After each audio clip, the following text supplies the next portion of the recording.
الحمد لله نحمده ونستعينه ونستغفره ونؤمن به ونتوكل عليه ونعوذ بالله من شرور أنفسنا ومن سيئات أعمالنا من يهده الله فلا مضل له ومن يضلله فلا هادي له نشهد أن لا إله إلا الله ونشهد أن محمدا عبده ورسوله أما بعد فإن خير الحديث كتاب الله وخير الهدي هدي محمد صلى الله عليه وسلم وشر الأمور محدثاتها وكل محدثة بدعة وكل بدعة ضلالة وكل ضلالة في النار. أعوذ بالله السميع العليم من الشيطان الرجيم. بسم الله الرحمن الرحيم. شهر رمضان الذي أنزل فيه القرآن هدى للناس وبينات من الهدى والفرقان فمن شهد منكم الشهر فليصم ومن كان مريضا أو على سفر فعدة من أيام أخر يريد الله بكم اليسر ولا يريد بكم العسر ولتكملوا العدة ولتكبروا الله على ما هداكم وَلَعَلَّكُمْ تَشْكُرُونَ. وَإِذَا سَأَلَكَ عِبَادِي عَنِّي فَإِنِّي قَرِيبٌ أُجِيبُ دَعْوَةَ الدَّاعِ إِذَا دَعَانِ فَلْيَسْتَجِيبُوا لِي وَلْيُؤْمِنُوا بِي لَعَلَّهُمْ يرشدون. صدق اللہ مولانا العظیم.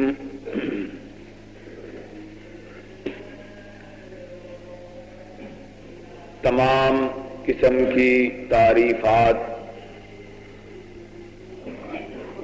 اللہ وحدہ لا شریک کے لیے ہیں کہ جس نے اس کائنات کو پیدا کیا اور پھر اس کائنات کو رنگ و بو سے نوازا اور اس میں بسنے کے لیے اور اس کی زیبائش و آرائش کے لیے اس میں حضرت انسان کو پیدا کیا. وہ انسان کہ اللہ تبارک و تعالی نے جسے کائنات کی خوشنمائی اور جاذبیت قرار دیا اور پھر کائنات میں بسنے والے ان انسانوں کے لیے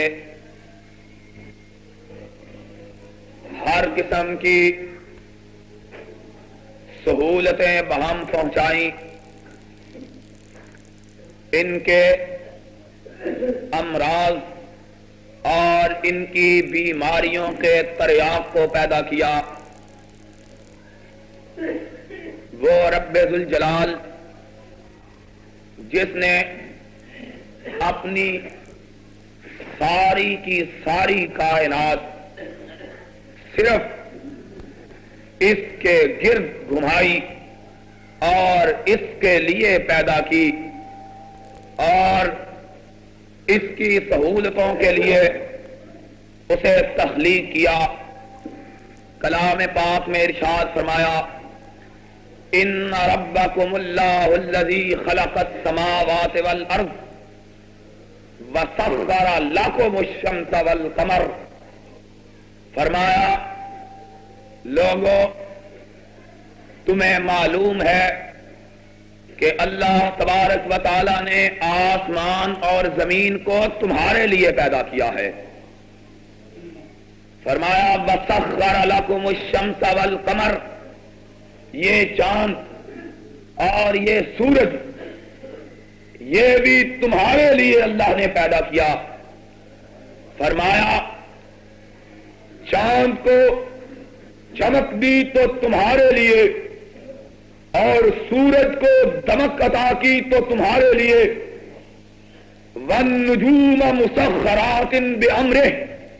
فرمایا آسمان کی چھت میں تاروں کو جڑا تو تمہارے لیے۔ فرمایا انزل من السماء ماء، آسمان سے پانی کو برسایا تو تمہارے لیے۔ فرمایا وَأَخْرَجَ مِنَ الثَّمَرَاتِ رِزْقًا لَكُمْ، فرمایا زمین میں پھل پیدا کیے تو تمہارے لیے۔ فرمایا جَعَلَ لَكُمُ اللَّيْلَ لِبَاسًا وَالنَّهَارَ مَعَاشًا، فرمایا رات کو تاریک بنایا تو تمہارے آرام کے لیے اور دن کو روشن بنایا تو تمہارے کام کے لیے۔ اللہ وہ اللہ کہ جس نے ہمارے لیے زمین کو پیدا کیا، آسمان کو پیدا کیا، آسمان میں چاند سورج ستارے پیدا کیے، زمین میں اناج سبزیاں اور پھلدار درخت پیدا کیے، اور فرمایا کہ پھر اسی زمین میں جڑی بوٹیوں کو پیدا کیا تو تمہاری بیماریوں کے لیے۔ اور اللہ اکبر، فرمایا کہ پھر محمد الرسول اللہ صلی اللہ علیہ وسلم کو مبعوث کیا اپنے لیے نہیں، فرمایا لقد من اللہ علی المؤمنین اذ بعث فیہم رسولا من انفسہم یتلو علیہم آیاتہ ویزکیہم ویعلمہم الکتاب والحکمہ وَإِن كَانُوا مِن قَبْلُ لَفِي ضَلَالٍ مُبِينٍ۔ فرمایا اگر میں نے اپنے حبیب کو پیدا کیا تو تمہارے لیے تاکہ تمہیں تاریکیوں سے نکال کے روشنی کے میدان میں لے آئے۔ اللہ تیرے کس قدر احسانات، تیرے کس قدر انعامات، تیرے کس قدر الطاف، تیرے کس قدر نعمتیں، ان کا شکریہ ادا نہیں کر سکتا۔ انسان اگر زندگی بھر اللہ کی ان نعمتوں کا شکریہ ادا کرتا رہے تو فرمایا شکریہ ادا نہیں ہو سکتا۔ اور پتہ ہے یہ کس نے کہا ہے؟ محمد الرسول اللہ صلی اللہ علیہ وسلم کی ذات مبارک نے، وہ ہستی مقدس کہ جن کا عالم یہ ہوا کرتا تھا۔ اللہ اکبر، آپ کے صحابہ روایت کرتے ہیں، کہتے ہیں ہم نے آقا کو جب بھی دیکھا دو حالتوں میں دیکھا۔ صحابہ سے پوچھا اللہ کے رسول کے ساتھیوں علیہ الصلاۃ والسلام، تم نے اپنے آقا کو کن دو حالتوں میں دیکھا ہے؟ آپ نے ارشاد فرمایا، انہوں نے کہا یا ہم نے اپنے آقا کو واضح و تبلیغ کرتے ہوئے دیکھا یا اللہ کا ذکر کرتے ہوئے دیکھا۔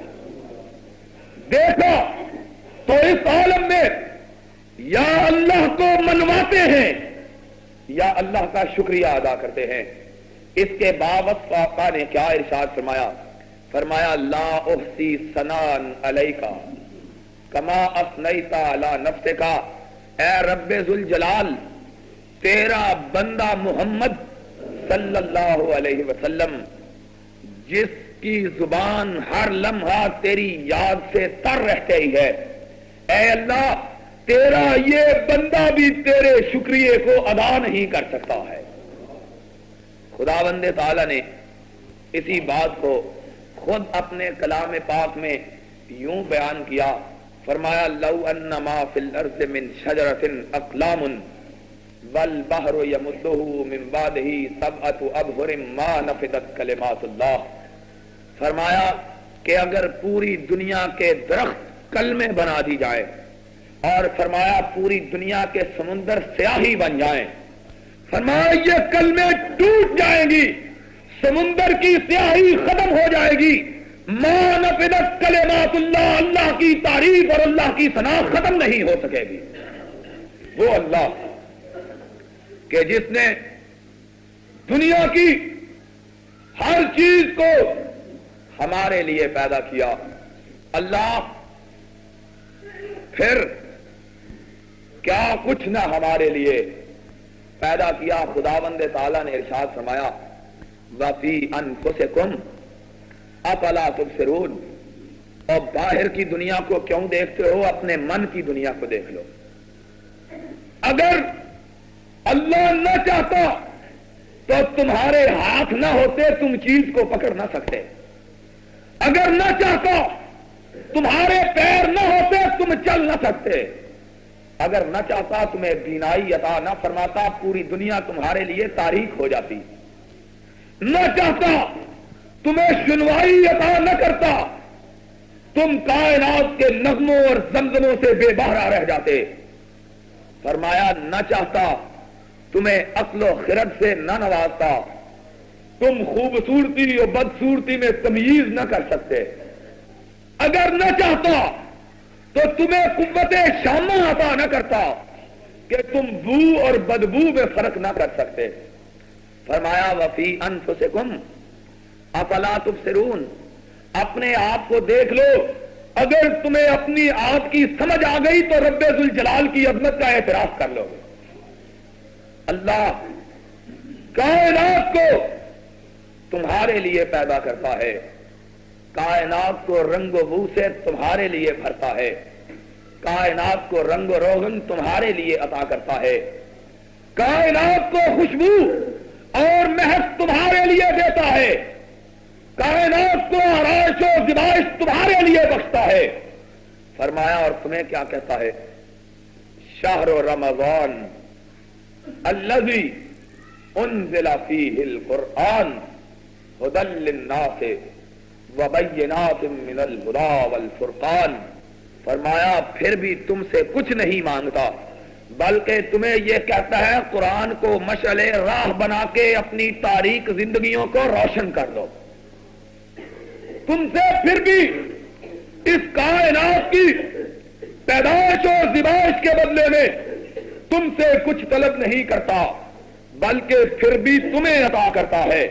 کیا میرے قرآن کو سینے سے لگا لو، میرے کلام پاک کو جبینوں پہ بٹھا لو، میرے کلام پاک کی قندیلوں سے اپنے دل کو روشن کر لو، میرے قرآن پاک کی نورانی شمعوں سے اپنے تاریک سینوں کو منور کر لو. آؤ اس طرح منور کرو کہ کائنات میں چلتے ہوئے تمہارے سامنے اندھیرے نہ آ سکے. تم اس طرح چلو کہ جس طرف تمہارے قدم اٹھے فتح و کامیابی تمہارے قدم چومے، اور قیامت کے دن جب تم اٹھائے جاؤ تو تمہاری حالت یہ ہو کہ نامہ اعمال تمہارے داہنے ہاتھوں میں دیا جائے اور تم کہو ہاؤ اقرؤ کتابیہ انی ظننت انی ملاق حسابیہ فہو فی عیشۃ راضیہ. آؤ قرآن پاک کے اوراق کو میرے ہاتھ میں دیکھ لو فرشتوں. میں زندگی میں قرآن پڑھتا رہا، قرآن پڑھاتا رہا، قرآن پہ عمل کرتا رہا، اللہ تبارک و تعالیٰ کے فرشتے کہیں گے جاؤ جس کے ہاتھ میں اور آگے قرآن پکڑ رکھے ہیں اس کا راستہ چھوڑ دو، جنت کے دروازے اس کے لیے وا کر دو، اسے جنت الفردوس میں داخل کر دو۔ اللہ تبارک و تعالیٰ نے ہمیں جو دیا سب کچھ دیا، عطا کیا تو سب کچھ عطا کیا، اور یہ اللہ کی کریمی، یہ اللہ کا انعام اور یہ اللہ کی نوازش کہ اللہ نے اپنے انعامات کو ان دنیا تک محدود نہ رکھا بلکہ ان انعامات کو لامحدود کر دیا۔ فرمایا اب بھی تمہارے لیے انعامات، قیامت کو بھی تمہارے لیے انعامات، فرمایا جنت میں بھی تمہارے لیے انعامات۔ سمجھ لو کہ پھر بات یوں بن گئی، زمین تمہارے لیے، آسمان تمہارے لیے، آسمان کی بلندیاں تمہارے لیے، آسمان کی رفعتیں تمہارے لیے، اور اللہ کی پیدا کردہ جنت تمہارے لیے، اور محمد الرسول اللہ صلی اللہ علیہ وسلم کی سنگت و رفاقت و صحبت تمہارے لیے۔ بات صرف اتنی سی ہے کہ آؤ وہ قرآن جسے ہدایت، جسے رحمت، جسے برکت بنا کے نازل کیا ہے، اس قرآن کو سینے سے لگا لو، اس قرآن کو اپنا لو، اس قرآن کے احکامات پہ عمل کر لو، اس قرآن کے اوامر کو تسلیم کر لو، اس قرآن کو اپنی زندگی میں رچا لو، اس قرآن کو اپنی زندگی میں بسا لو، اس قرآن کے مطابق اپنی زندگی کو ڈھال لو، اس قرآن کے مطابق اپنے آپ میں انقلاب پیدا کر لو، اس قرآن کے مطابق اپنی زندگیوں میں تبدیلی پیدا کر لو۔ یاد رکھو کہ اللہ تبارک و تعالی پھر دنیا و آخرت بھی تمہاری بنا دے گا۔ ہم نے پچھلے جمعے یہی بتلایا تھا کہ آؤ اور دیکھو کہ جو قرآن کو اپنا لیتا ہے اللہ اس کی آخرت کو کیسے سنوار دیتا ہے۔ بتلایا تھا کہ پورا قرآن تو بڑی بات ہے، سرور کائنات علیہ الصلوۃ والسلام کا ارشاد گرامی ہے کہ جس شخص نے سورہ حشر کی آخری 3 آیتوں کی تلاوت کر لی اور لمبی تان کے سو گیا، فرمایا وہ سوتا رہتا ہے، 70,000 فرشتہ اس کی بخشش کی دعا میں مشغول رہتا ہے، وہ آرام کرتا رہتا ہے لیکن 70,000 فرشتہ اس کی مغفرت کے لیے دعا میں مصروف رہتا ہے۔ یہ آخرت کی بات بتلائی تھی۔ آ جاؤ اور دنیا کی بات سن لو۔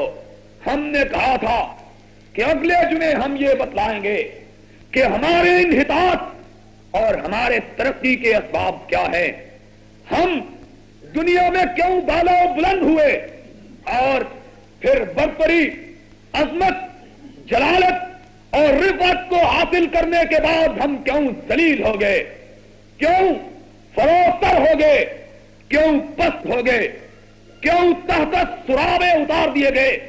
پہلے ہم قدم اٹھایا کرتے تھے تو ہمارا قدم اوج ثریا پہ پڑا کرتا تھا، آج ہم سر اٹھاتے ہیں زمین کی گہرائیوں میں گرے ہوئے ہیں۔ آج ہماری حالت یہ کیوں ہوئی اور اس وقت ہماری حالت وہ کیوں تھی؟ اس کی وجہ صرف اور صرف یہ ہے کہ جس طرح کے حضرت فاروق اعظم رضی اللہ تعالی عنہ نے ارشاد فرمایا تھا، جانتے ہو نا فاروق کو، فاروق رضی اللہ تعالی عنہ جسے فاروق کا لقب خود محمد الرسول اللہ نے عطا کیا ہے، وہ فاروق کہ جس کو سرور کائنات علیہ الصلوۃ والسلام نے اللہ سے مانگ کے لیا ہے، وہ فاروق کہ جس کے بارے میں آقا ارشاد فرمایا کرتے تھے، فاروق اللہ نے تجھے اس قدر عقل و خرد سے نوازا ہے کہ ادھر تیری زبان سے بات نکلتی ہے، ادھر اللہ تبارک و تعالیٰ اسے نوشتہ تقدیر بنا دیتے ہیں۔ وہ فاروق جس کے بارے میں محمد الرسول اللہ صلی اللہ علیہ وسلم نے ارشاد فرمایا تھا، ترکت فیکم رجلا ملہما فہو عمر بن الخطاب۔ لوگوں، وحی کا سلسلہ تو منقطع ہو گیا لیکن الہام کا سلسلہ باقی رہے گا۔ اللہ کے رسول وہ کیسے باقی رہے گا؟ فرمایا جب تک عمر تم میں موجود ہے اللہ کے الہامات اس پہ اترتے رہیں گے۔ وہ فاروق رضی اللہ تعالی عنہ کتنی الہامی بات کہتا ہے. کہتے ہیں ان اللہ یرفع بہذا الکتاب اقواما ویضع بہ آخرین. فرمایا یاد رکھو جس نے اس قرآن کو اپنا لیا، اس سے محبت کر لی، اس کے احکامات پہ عمل کر لیا، دنیا کی کوئی طاقت اس کے راستے میں رکاوٹ نہیں بن سکے گی. اور فرمایا جس نے اس کلام پاک کو چھوڑ دیا، دنیا کی کوئی طاقت اسے ذلت کے گڑھے میں گرنے سے بچا نہیں سکے گی. ہم دیکھتے ہیں آج 17واں روزہ ہے نا کہ 18واں؟ آج 17واں روزہ. آج ہی کے دن ہم قرآن کی حکمرانی کا درس دیکھتے ہیں. آج کے دن محمد الرسول اللہ صلی اللہ علیہ وسلم مسجد نبوی میں مدینہ طیبہ میں اپنے شہر مقدس میں روضۃ من ریاض الجنہ میں کھڑے ہیں. اللہ تیری قدرتوں پہ قربان، اور اللہ رسول اکرم صلی اللہ علیہ وسلم سے تیری محبت پہ قربان کہ جس جگہ میرا آقا و مولا کھڑا ہو گیا، اللہ نے اس زمین کے حصے کو بھی جنت کا ٹکڑا قرار دے دیا. فرمایا سرور عالم صلی اللہ علیہ وسلم نے ارشاد فرمایا ما بین بیتی و منبری روضۃ من ریاض الجنہ. فرمایا مسجد کا وہ حصہ جس کو میرے قدم روزانہ چھوتے رہتے ہیں، اللہ نے اسے جنت کا ٹکڑا قرار دے دیا.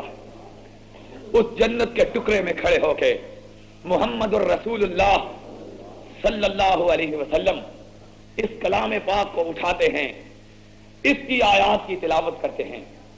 فرمایا مومنو، آج کا دن 17ویں رمضان حضور اکرم علیہ الصلوۃ والسلام کے سامنے کمزور، ناتوان، بے کس اور بے بس قسم کے لوگ بیٹھے ہوئے ہیں، جن کے چہروں سے مہاجرت کے اور ہجرت کے غم و دکھ اور درد نمایاں ہیں. کپڑے پھٹے ہوئے، سر پہ رکھنے کو عمامہ موجود نہیں، اور چہروں پہ زردیاں چھائی ہوئی، ہونٹوں پہ بھوک کی وجہ سے پٹریاں جمی ہوئی، پھٹے ہوئے لباسوں والے اور غبار آلود بالوں والے اور پریشان چہروں والے لوگ سرور کائنات علیہ الصلوۃ والسلام کے سامنے بیٹھے ہوئے ہیں. آقا کائنات علیہ الصلوۃ والسلام ان کے سامنے کلام پاک کی اس آیت کی تلاوت کرتے ہیں. مومنو اٹھو، اذ یعدکم اللہ احدی الطائفتین. فرمایا آگے چل کے لیحق الحق ویبطل الباطل ولو کرہ المجرمون. فرمایا مومنو اٹھو. اللہ کے رسول کس بات کے لیے اٹھے؟ سرور کائنات علیہ الصلوۃ والسلام نے ارشاد فرمایا کفر سے ٹکر لینے کے لیے اٹھو. اللہ کے رسول، صحابہ شراپا استفسار بن جاتے ہیں. اللہ کے رسول علیہ الصلوۃ والسلام ہم کفر سے کس طرح ٹکر لیں گے؟ آقا ہمارے پاس ذرا تو بڑی بات ہے، قمیص بھی پہننے کے لیے موجود نہیں. تاریخ میں حدیث میں آتا ہے کہ سرور کائنات علیہ الصلوۃ والسلام جب ہجرت فرما کے مدینہ منورہ تشریف فرما ہوئے، خدا کی قسم تاریخ کے الفاظ ہیں کہ آپ کے صحابہ میں سے بعضوں کے پاس صرف 2 کپڑے تھے، بعضوں کے پاس صرف ایک ہی کپڑا ہوا کرتا تھا، وہی دھوتے وہی پہنتے. لیکن یہ صحابہ کپڑے ان کے پھٹے ہوئے، لباس پہننے کے لیے موجود نہیں، لیکن ان کی عظمت کا عالم کیا ہے. اللہ اکبر. یہ قدم اٹھاتے ہیں، اللہ ان کے راستے سے جو غبار اٹھتا ہے اس کی قسم کھاتا ہے. فرمایا میرے محمد کے ساتھی علیہ الصلوۃ والسلام جس راستے پہ چل نکلے وہ راستہ بھی مقدس ہو گیا ہے. کپڑے پھٹے ہوئے، سراپا استفسار بن گئے. اللہ کے رسول ہم کیسے جائیں؟ سرور کائنات علیہ الصلوۃ والسلام نے کلام پاک کی تلاوت کی. فرمایا لیحق الحق ویبطل الباطل ولو کرہ المجرمون. فرمایا میرے ساتھیوں اٹھو. کیوں؟ اس لیے کہ رب ذوالجلال نے کلام پاک میں اٹھنے کا حکم دیا ہے، انفروا خفافا وثقالا وجاہدوا باموالکم وانفسکم ذالکم خیر لکم ان کنتم تعلمون۔ اگر پہننے کے لیے ذرا نہیں ہے نہ ہو، تمہارے جسموں کو بچانے کے لیے اللہ کی رحمتیں کافی ہیں، اٹھو اللہ کی راہ میں جہاد کرو۔ صحابہ کرام رضوان اللہ علیہم اجمعین کے سینوں میں قرآن کی عظمت کا عالم کیا تھا۔ سرور کائنات علیہ الصلوۃ والسلام کی زبان اقدس سے قرآن کی آیت کے لفظ ادا ہوتے ہیں، صحابہ دوڑتے ہوئے باہر نکل جاتے ہیں۔ مورخ کہتا ہے کہ جب تھوڑی دیر گزری تو چشم کائنات نے کیا دیکھا کہ 313 غازی اور مجاہد سرور کائنات علیہ الصلوۃ والسلام کے دروازے پہ کھڑا ہے۔ اللہ کے رسول سواری کے لیے گھوڑے نہیں ہیں، اللہ کے رسول گھوڑے کی تو بڑی بات ہے، سواری کے لیے جوتی بھی موجود نہیں ہے۔ فرمایا لڑنے کے لیے تلواریں موجود نہیں، اللہ کے رسول کھانے کے لیے راستے میں خوراک موجود نہیں، لیکن اللہ کے فرمان پہ حاضر ہیں۔ محمد الرسول اللہ صلی اللہ علیہ وسلم جب ان مخلصین کے گروہ کو لے کے نکلتے ہیں تو یہ قرآن آگے آگے ان کی تاریکیوں کو کافور کرتا جاتا ہے۔ کس طرح کافور کرتا ہے؟ جب میدان بدر میں ڈیرے ڈالتے ہیں 18 تاریخ کو، تو محمد الرسول اللہ صلی اللہ علیہ وسلم پہ رب ذوالجلال اپنی آیات کو نازل کر دیتا ہے۔ استغیثون ربکم فاستجاب لکم انی ممدکم بألف من الملائکۃ مردفین۔ میرے حبیب ان قرآن پہ عمل کرنے والوں کو سنا دو کہ اللہ نے 1000 فرشتہ تمہاری مدد کے لیے نازل فرما دیا ہے۔ محمد الرسول اللہ صلی اللہ علیہ وسلم نے کیا ارشاد فرمایا؟ آسمان کی طرف نگاہ اٹھائی، فرمانے لگے ساتھیوں خوش ہو جاؤ کہ میں اپنی آنکھوں سے دیکھ رہا ہوں کہ جبریل امین گھوڑے کی لگام کو پکڑے تھامے چلا رہا ہے۔ محمد الرسول اللہ صلی اللہ علیہ وسلم جب کفار کے مقابلے میں سب آرا ہوتے ہیں تو کائنات نے پھر کیا دیکھا؟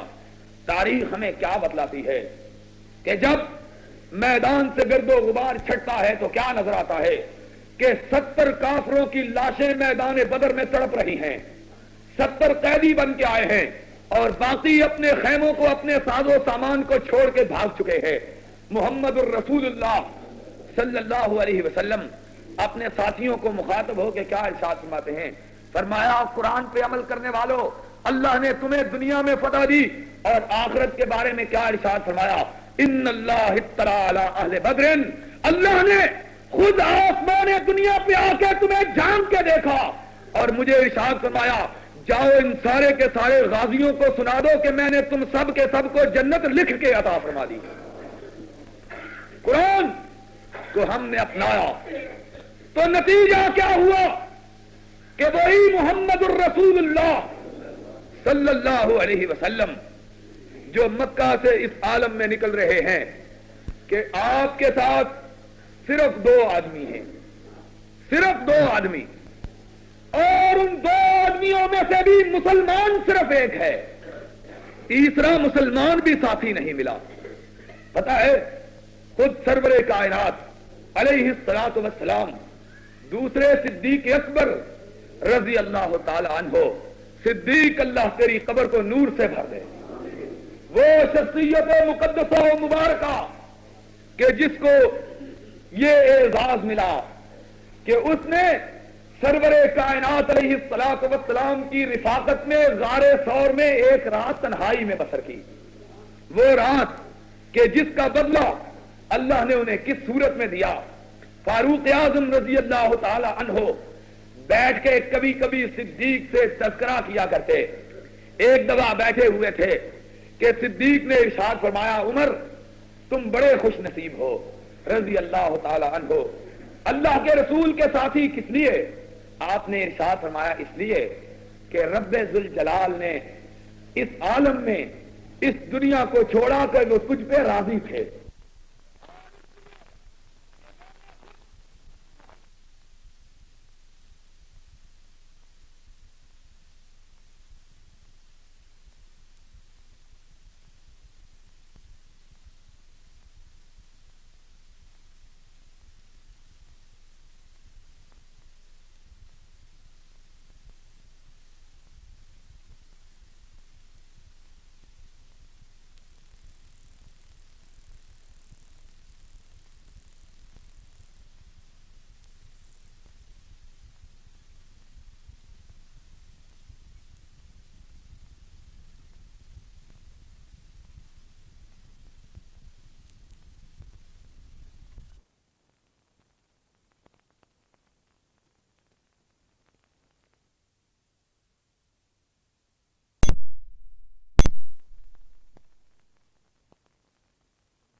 تجھ پہ راضی تھے، اور اس لیے کہ میں نے خود محمد اکرم سرور عالم رسول اعظم صلی اللہ علیہ وسلم کی زبان اقدس سے سنا ہے، آپ نے ارشاد فرمایا ما طلعت الشمس علی رجل خیر من عمر، کہ سورج نے عمر سے زیادہ بزرگ تر آدمی کا چہرہ نہیں دیکھا ہے، عمر رضی اللہ تعالیٰ عنہ۔ اس لیے تم بڑے خوش نصیب۔ فاروق کیا کہنے لگے؟ کہنے لگے ابو بکر رضی اللہ تعالیٰ عنہ۔ ابو بکر نے ارشاد فرمایا ساتھی کیا بات ہے؟ فرمانے لگے اس طرح کرو، مجھ سے ایک سودا کر لو۔ کہنے لگے کیا سودا؟ کہنے لگے یوں کرو کہ میری زندگی کی تمام نیکیاں تم لے لو، پوری زندگی کی نیکیاں تم لے لو۔ ابو بکر نے پوچھا بدلے میں کیا مانگتے ہو؟ کہنے لگے اس رات کی نیکیاں مجھے دے دو جو تم نے رسول اللہ کے ساتھ غار ثور میں بسر کی تھی، ایک رات کی نیکیاں مجھے دے دو۔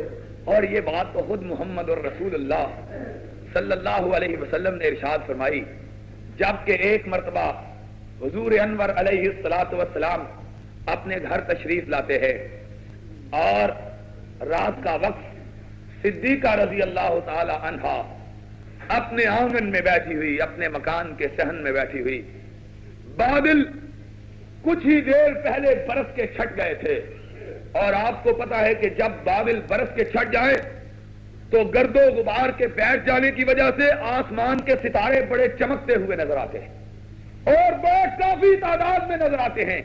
صدیقہ کی نظر آسمان کی طرف گئی، پھر سرور کائنات علیہ الصلوۃ والسلام کے چہرہ مبارک پہ آ کے ٹک گئی، دل سے ایک سوال ابھرا، زبان پہ آ گیا۔ آپ نے ارشاد فرمایا آقا مجھے ایک بات تو بتلائیے۔ حضور نے ارشاد فرمایا عائشہ کہو کیا بات ہے؟ کہنے لگی آقا کوئی ایسا خوش نصیب بھی ہے جس کی اتنی لا تعداد اور بے شمار نیکیاں ہوں جتنے آسمان کے ستارے ہیں؟ کیا سوال کیا ہے صدیقہ نے، اور آقا آپ نے کیا جواب دیا؟ آقا ارشاد فرماتے ہیں ہاں صدیقہ ایک ایسا شخص بھی ہے جس کی اتنی لا تعداد اور بے شمار نیکیاں ہیں جتنے آسمان کے ستارے ہیں۔ صدیقہ نے جلدی سے پوچھا آقا وہ کون خوش نصیب ہے؟ فرمایا وہ خطاب کا بیٹا فاروق اعظم رضی اللہ تعالیٰ عنہ ہے۔ صدیقہ پوچھنا کچھ اور چاہتی تھی، کہنے لگی یا رسول اللہ آئین حسنات ابی بکر، آقا میرے بابا کی نیکیاں کہاں گئی؟ آقا نے کیا ارشاد فرمایا؟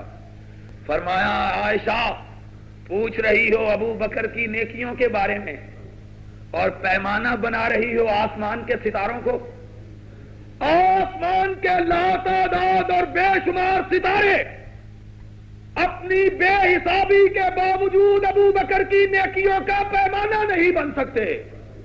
آؤ اگر ابو بکر کی نیکیوں کا اندازہ کرنا چاہتی ہو تو ایک بات بتلا دیتا ہوں۔ فرمانے لگی آقا کیا بات ہے؟ فرمایا انما جمیع حسنات عمر کا حسنات واحدت ابو بکر، ابو بکر کی اس رات کی نیکیاں جو اس نے میرے ساتھ غار ثور میں بسر کی تھی، یاد رکھو عمر کی تمام نیکیاں اس ایک رات کی نیکی کا مقابلہ نہیں کر سکتی ہے۔ ابو بکر وہ شخصیت مبارکہ و مقدسہ، تو بات یہ ہو رہی تھی کہ اس ساتھی مقدس کو لے کے نکلتے ہیں، تیسرا آدمی مومن کوئی نہیں، ایک کافر آدمی ہے، حالت یہ، لیکن قرآن پہ کس قدر اعتماد، قرآن پہ کس قدر یقین، قرآن پہ کس قدر بھروسہ، اور قرآن نے کس قدر عظمت بخشی کہ وہی محمد الرسول اللہ جن کو آج اپنی سنگت کے لیے اور اپنے صبر کے لیے دوسرا مومن نہیں ملتا، زمانہ کروٹ بدلتا ہے کہ دنیا کیا دیکھتی ہے، آقا تشریف لا رہے ہیں اور آپ کے جلوں میں 10,000 صحابی چلا رہا ہے، اور پھر مکہ والے جنہوں نے حضور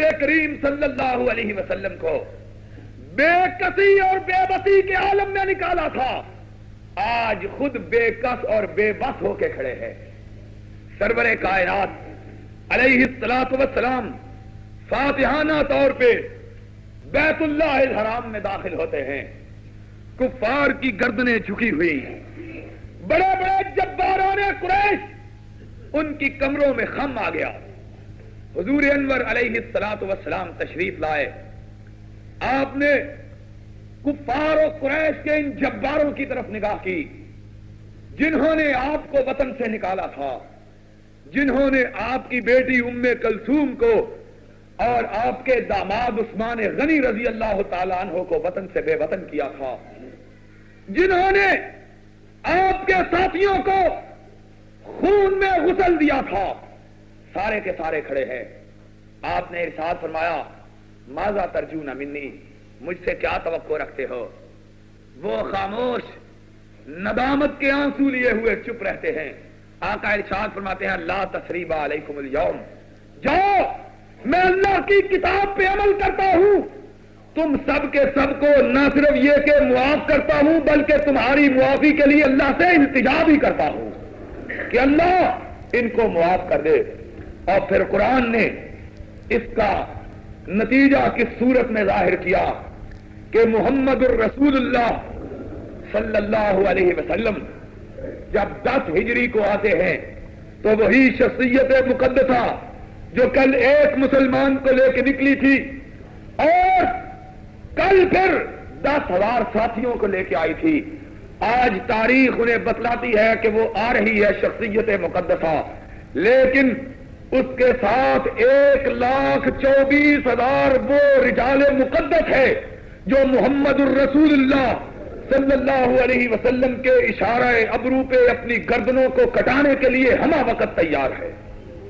قرآن نے پھر کس طرح عظمت بخشی، اور قرآن کو جب لوگوں نے اپنایا تو ان کا عالم کیا ہوا؟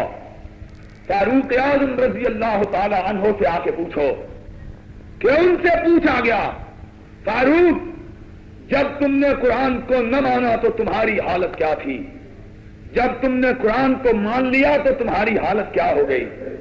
فاروق نے 2 لفظوں میں جواب دیا، فرمایا جب قرآن کو نہیں مانتا تھا تو سب سے بڑی خواہش یہ تھی کہ ایک کعبہ کے مالک 100 اونٹ دے دے تاکہ ان کو چراؤں اور اپنے اہل و عیال کی پرورش اور پرداخت کروں۔ پوچھنے والے نے پوچھا جب قرآن کو اپنا لیا تو کیا ملا؟ اللہ اکبر، فرمانے لگے جب قرآن کو اپنا لیا تو اللہ نے کیسر و کسرا کے تاجوں کو میرے قدموں میں ڈال دیا، اور آج میری امنگ یہ ہے اللہ تیری زمین کا کوئی ٹکڑا ایسا باقی نہ رہے جہاں محمد کے جھنڈے کو نہ گاڑ دو۔ فکر کس قدر بلند ہو گیا، دنیا اپنی کشائشوں کے ساتھ کس طرح اپنے آپ کو ان لوگوں کے قدموں میں ڈال دیتی ہے۔ اور فاروق رضی اللہ تعالی عنہ، اللہ اکبر، مومنوں آؤ خدا کی قسم قرآن کی عظمت کو سمجھو۔ حضرت ابو عبیدہ بن الجراح رضی اللہ تعالی عنہ اور حضرت خالد ابن ولید رضی اللہ تعالی عنہ کیسر روم کی سرکوبی کے لیے جاتے ہیں، جو اپنے وقت کی سب سے بڑی قوت، جو اپنے وقت کی سب سے بڑی طاقت، کہ جس کا اس وقت عالم یہی تھا جو آج کل امریکہ یا روس کا ہے، اور ٹکرانے کے لیے کون چلے؟ وہ بدو، وہ گڈریا پوش، وہ صحرا نشین کہ جن کے پاس اگر تلوار موجود ہے تو تلوار کا میان موجود نہیں ہے، وہ ٹکرانے کے لیے چلتے ہیں۔ لیکن ان میں اور ان میں فرق یہ تھا کہ ان کے پاس اسلحہ تھا، ان کے پاس قوت تھی، ان کے پاس طاقت تھی، اور ان کے سینوں میں اللہ کا کلام تھا۔ فرق یہ تھا، ایک جگہ خالد ابن ولید رضی اللہ تعالی عنہ پڑاؤ ڈالتے ہیں، جاسوس آ کے خبر دیتے ہیں خالد تمہارے ساتھ لڑنے کے لیے کیسر روم نے 1.5 لاکھ فوج روانہ کی ہے۔ خالد ابن ولید رضی اللہ تعالی عنہ کے لبوں پہ مسکراہٹ آ گئی، فرمایا پھر کیا بات ہے؟ پوچھا میرے ساتھیوں کی تعداد کیا ہے؟ لشکر کے اعداد و شمار اکٹھے کیے گئے، 8,000 لشکر ساتھ ہے۔ کہنے لگے کوئی بات نہیں، وہ ہم نے تو 313 نے میدان بدر کا رخ پلٹ دیا تھا. آج ہمارے پاس 8,000 کی قوت موجود ہے, گھبرانے کی ضرورت کیا ہے؟ صحابہ نے اصرار کیا. آپ کے ساتھیوں نے کہا نہیں خالد, ہم بہت تھوڑی تعداد میں ہیں, 8,000 کا اور 1,50,000 کا کیا مقابلہ. خالد ابن ولید رضی اللہ تعالیٰ عنہ مسکراتے رہے. فرمایا کوئی بات نہیں, تم دیکھو گے کہ اللہ کے بندے اللہ کے دشمنوں پر کس طرح غالب آتے ہیں.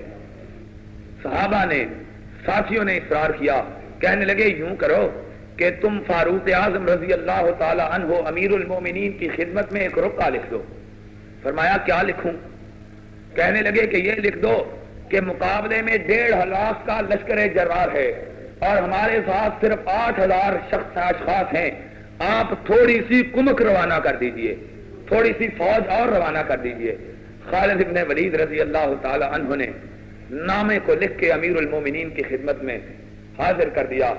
حضرت محمد الرسول اللہ صلی اللہ علیہ وسلم کے ساتھی, آپ کے رفیق, آپ کے وزیر, آپ کے نائب, آپ کے سسر اور آپ کے خلیفہ فاروق اعظم رضی اللہ تعالی عنہ رقعے کو پڑھتے ہیں, لبوں پہ مسکراہٹ آ جاتی ہے. اور جاؤ دنیا کی عسکری تاریخ کو اٹھا کے دیکھو کہ کسی لشکر کا میر کارواں اتنی بڑی فوج کے مقابلے میں اتنے اطمینان کا اظہار کرتا ہو, پیشانی پہ شکن تک نہیں آتی. فرمایا خالد نے مجھے مدد کے لیے لکھا ہے. اپنے خادم کو حکم دیتے ہیں, فرمایا اسلم ادھر آؤ. اسلم آتے ہیں. فرمایا کہ خالد نے کمک کے لیے لکھا ہے, مدد مانگی ہے. خادم نے عرض کی امیر المومنین بہتر سمجھتے ہیں کیا جواب دینا ہے. آپ نے ارشاد فرمایا طلحہ اور زبیر کو بلا کے لاؤ. طلحہ اور زبیر کو بلا کے لایا جاتا ہے. امیر المومنین رضی اللہ تعالی عنہ ایک رقعے کو خالد ابن ولید کی طرف لکھتے ہیں اور مدد کے لیے طلحہ اور زبیر کو روانہ فرما دیتے ہیں. رقعے میں یہ لکھا خالد تم نے 1.5 لاکھ فوج کی کثرت کا تذکرہ کیا اور اپنے لشکر کی قلت کا تذکرہ کیا اور مجھ سے مدد و معاونت کا سوال کیا. تمہاری مدد کے لیے طلحہ و زبیر کو بھیج رہا ہوں.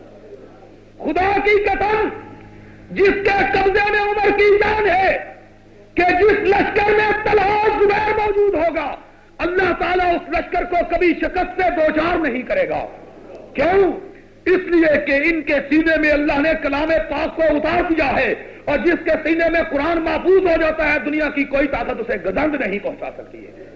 جاؤ میں نے تمہاری مدد کے لیے, میں نے تمہاری معاونت کے لیے اس طلحہ کو, اس زبیر کو روانہ کیا کہ جس کے بارے میں محمد الرسول اللہ صلی اللہ علیہ وسلم نے ارشاد فرمایا تھا طلحہ اللہ تبارک و تعالیٰ نے آسمانوں سے تجھ کو سلام کہا ہے. وہ طلحہ کہ جس طلحہ کو محمد الرسول اللہ صلی اللہ علیہ وسلم نے میدان احد میں اپنے خیمے کا پہرے دار مقرر کیا تھا اور فرمایا تھا طلحہ تم میرے خیمے پہ پہرا دو, جنت میں تمہارے خیمے پہ اللہ کے فرشتے پہرے دیا کریں گے.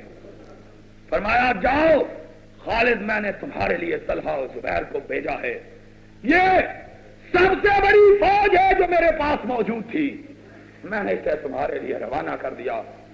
خالد ابن ولید رضی اللہ تعالی عنہ کے پاس جب طلحہ و زبیر پہنچتے ہیں اور دیکھو قرآن کے ماننے والوں کا عالم یہ تھا کہ جب طلحہ و زبیر رضی اللہ تعالی عنہما پہنچتے ہیں خالد اپنے ساتھیوں کو اکٹھے کرتے ہیں.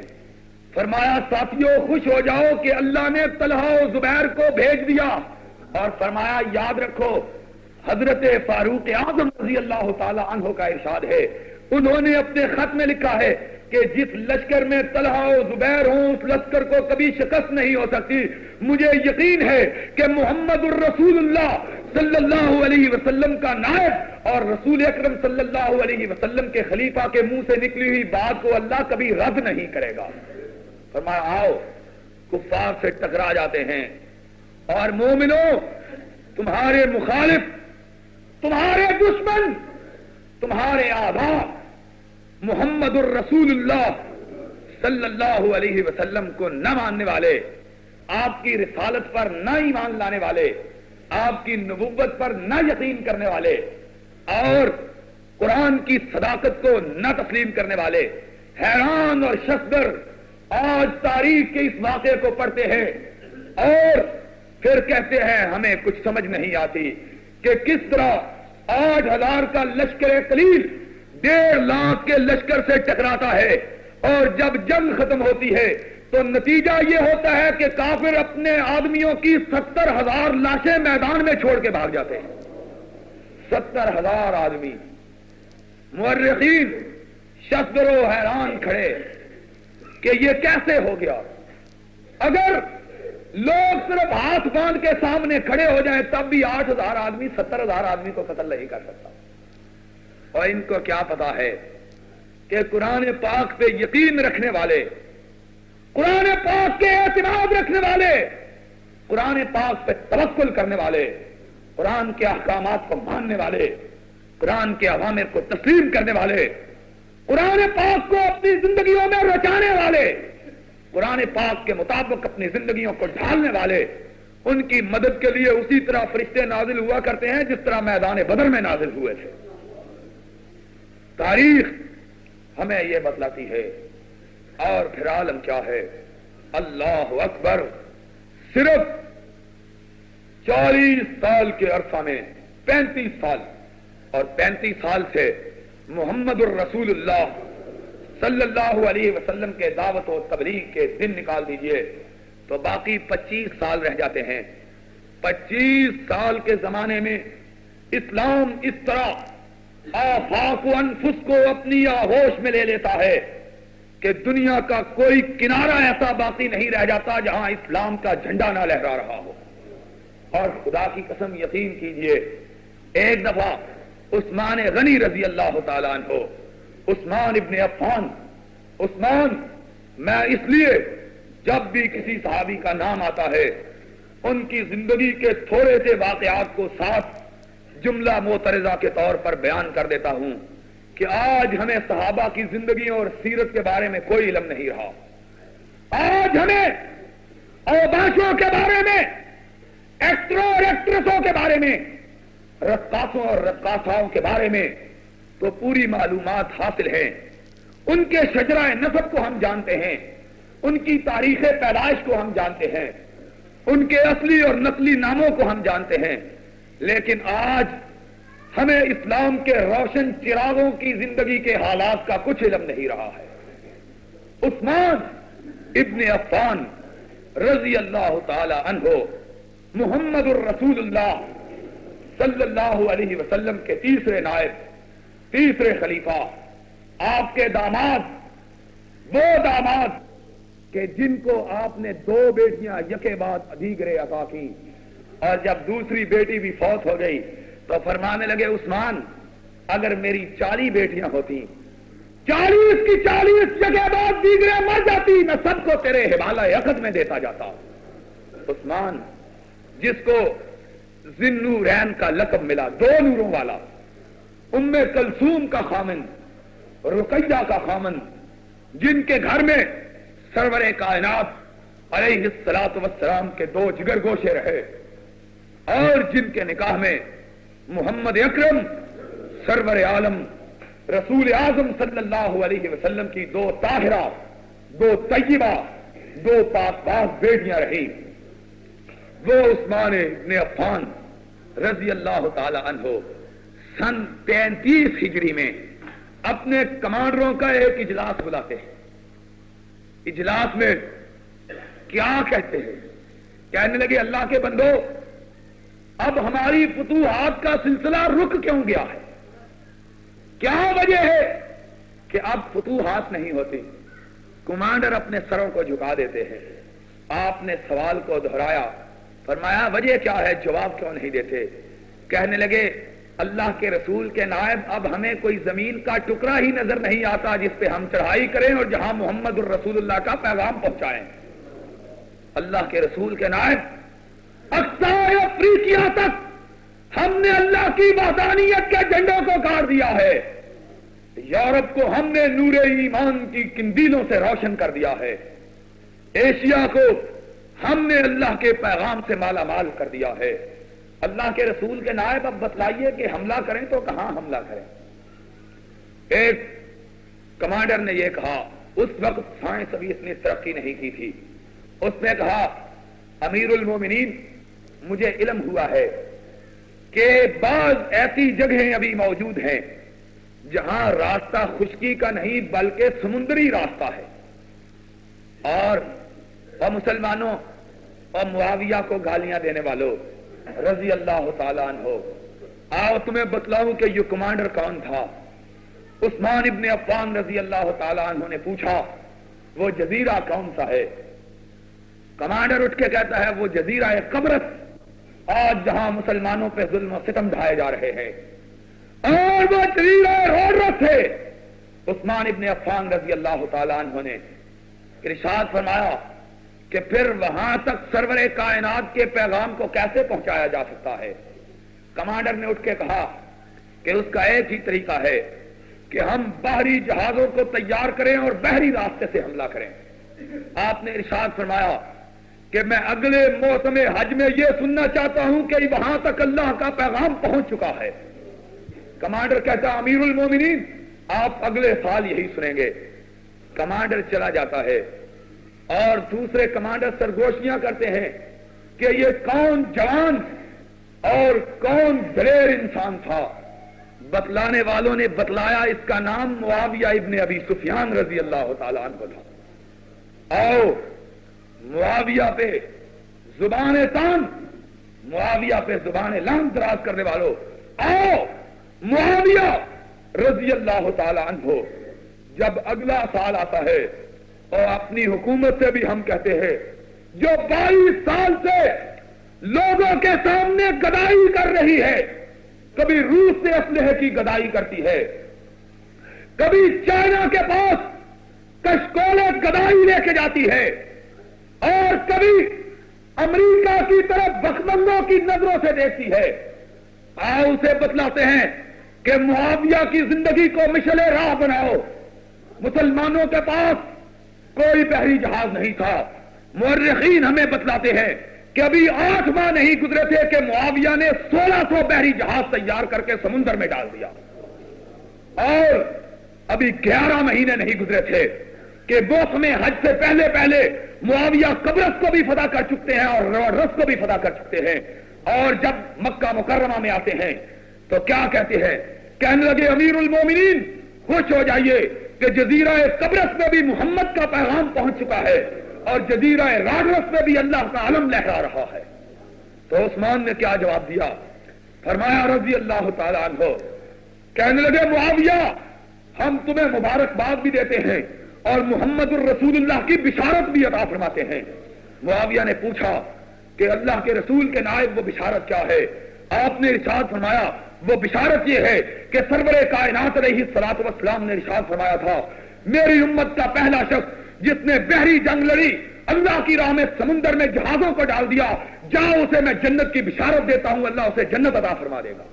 فرمایا معاویہ خوش ہو جاؤ کہ عثمان تجھے ہدیہ تبریک دیتا ہے اور اللہ کے فرشتے تجھے جنت کی بشارتیں دیتے ہیں۔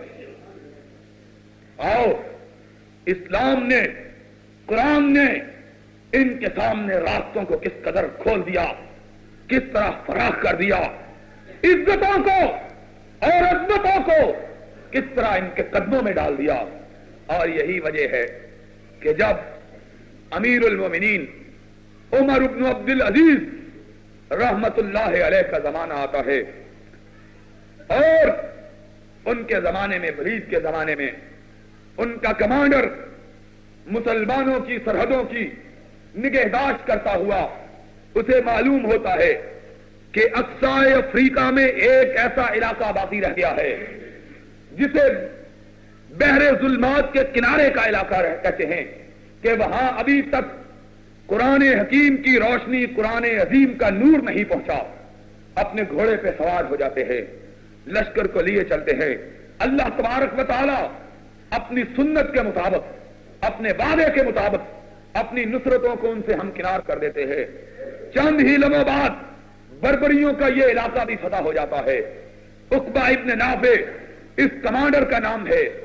چلتے جاتے ہیں, آگے سمندر کی لہریں آ جاتی ہیں, ٹیلے پہ چڑھ جاتے ہیں, نظر دوڑاتے ہیں, شاید کوئی خشکی نظر آئے, نظر نہیں آتی. اپنے اللہ کی بارگاہ میں سر رکھ دیتے ہیں. اللہ, سامنے بحر ظلمات جو ہے وہ موجیں مار رہا ہے. اللہ, خشکی کا کوئی کنارہ نظر نہیں آتا. اللہ, اگر مجھے کوئی خشکی کا علم ہو جاتا کہ اس بحر ظلمات کے پیچھے بھی کوئی خشک جگہ موجود ہے تو اللہ, میں اپنے گھوڑے کو سمندر کی لہروں کے حوالے کر دیتا, وہاں تک تیرے دین کو پہنچاتا, وہاں تک تیرے محمد کے جھنڈوں کو گاڑتا. لیکن اللہ, اب تو آگے زمین کا کوئی قطعہ ہی باقی نہیں رہا ہے. یہ حالت کن لوگوں کی ہو گئی؟ ان لوگوں کی جنہوں نے قرآن کو اپنایا.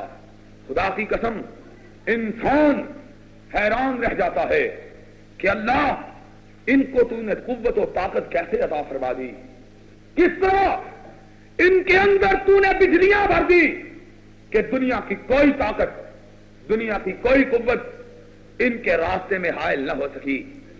سمندروں کے سینوں کو انہوں نے چیر دیا, پہاڑوں کی چھاتیوں کو انہوں نے پھاڑ دیا.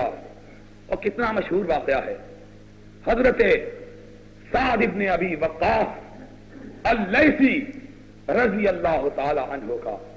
وہ سعد کہ جس کو یہ شرف حاصل ہے کہ میدان احد میں محمد الرسول اللہ صلی اللہ علیہ وسلم نے اس مرد جلیل کو مخاطب ہو کے ارشاد فرمایا تھا, ارم یا سعد فدا کا ابی و امی.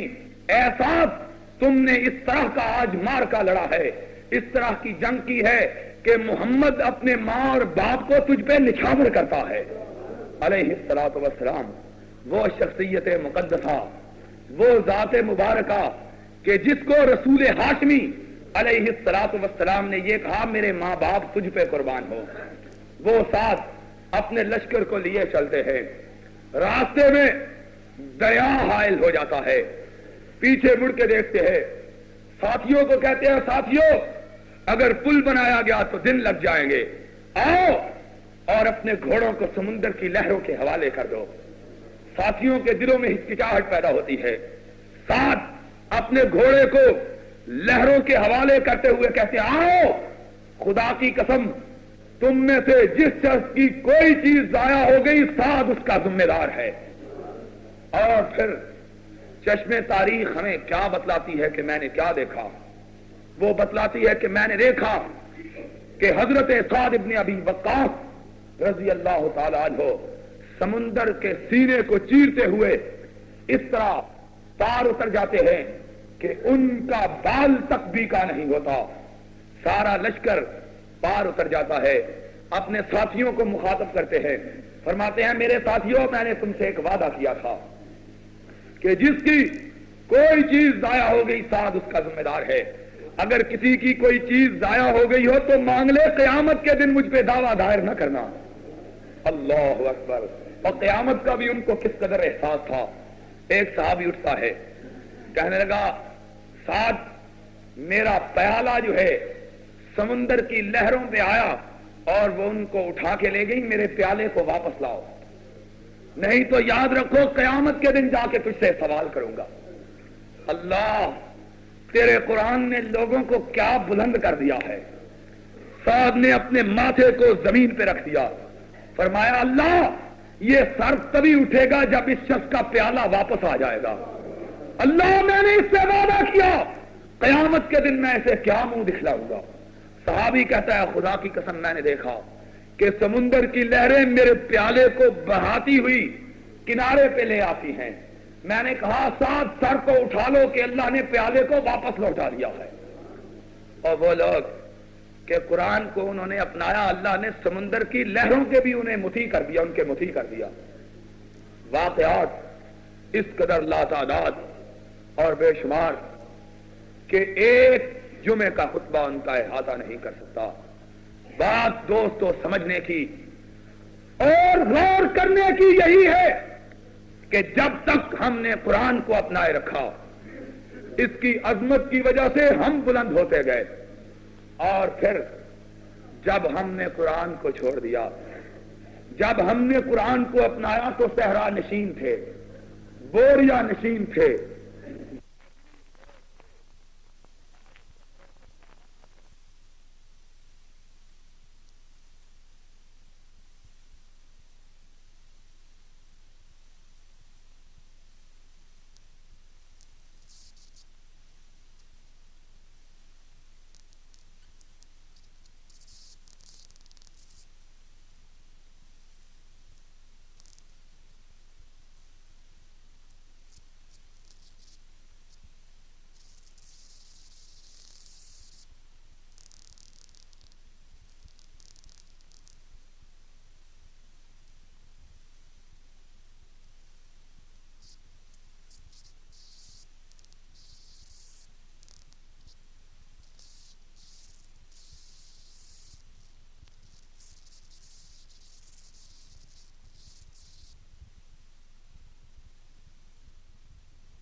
الحمد لله نحمده ونستعينه ونستغفره ونؤمن به ونتوكل عليه ونعوذ بالله من شرور أنفسنا ومن سيئات أعمالنا من يهده الله فلا مضل له ومن يضلله فلا هادي له نشهد أن لا إله إلا الله ونشهد أن محمدا عبده ورسوله أما بعد فإن خير الحديث كتاب الله وخير الهدي هدي محمد صلى